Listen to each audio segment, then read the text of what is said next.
హైడ్రా చరిత్రలో ఒక అద్భుతమైన పని చేసింది. హైడ్రా పుట్టాక అద్భుతమైన పని అనాలి, ప్రజలకి పనికొచ్చే పని. అంబర్పేట మండలం బాగ్ అంబర్పేటలో సర్వే నెంబర్ 563లో 1962-63 లెక్కల ప్రకారం ఓ చెరువు ఉంది. అక్కడ 14.06 ఎకరాలు, దానికి బతుకమ్మ కుంట అని ఉండేది. బఫర్ జోన్తో కలిపి మొత్తం వైశాల్యం అది 16.13 ఎకరాలు.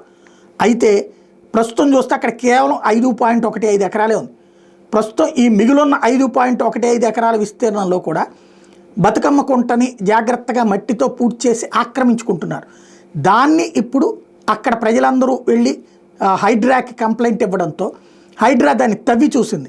ప్రస్తుతం అక్కడ నివాసం ఉంటున్న వాళ్ళకి ఎలాంటి ముప్పు లేకుండా చెరువు అంటే అక్కడ తవ్వగానే నీళ్లు ఊరిపోయినాయి. కేవలం ఒక మోకాళ్ళ లోతు మట్టి తవ్వగానే నీళ్లు ఊరిపోయినాయి. దాంతో ఒక్కసారిగా సందడి జరుగుతూ ఉంది. ఇప్పుడు అదంతా తవ్వేసి పూర్తిగా ఒక చెరువు కిందకి తయారు చేసే ప్రయత్నం చేస్తున్నారు. ఒకప్పుడు దాని పేరు ఎర్రకుంట, ఈ చెరువు కాలక్రమంలో బతుకమ్మ కుంటగా మారింది. రెవెన్యూ రికార్డులు కూడా అదే ధృవీకరిస్తున్నటువంటి నేపథ్యంలో ఒక చక్కటి ఆలోచన, అంటే భూగర్భ జలాలు అడుగంటిపోయి విలవిలలాడుతున్నటువంటి హైదరాబాదులో ఇలాగ చెరువులన్నీ కనుక పాత చెరువుల్లో ఏదైతే కనీసం ఉన్న ఎకరాలు 10 ఎకరాలు ఉన్న 5 ఎకరాలు ఉన్న వాటిని పునరుద్ధరించగలిగితే కనుక రాబోయేటటువంటి రోజులలో మంచి మార్పు జరుగుతుంది.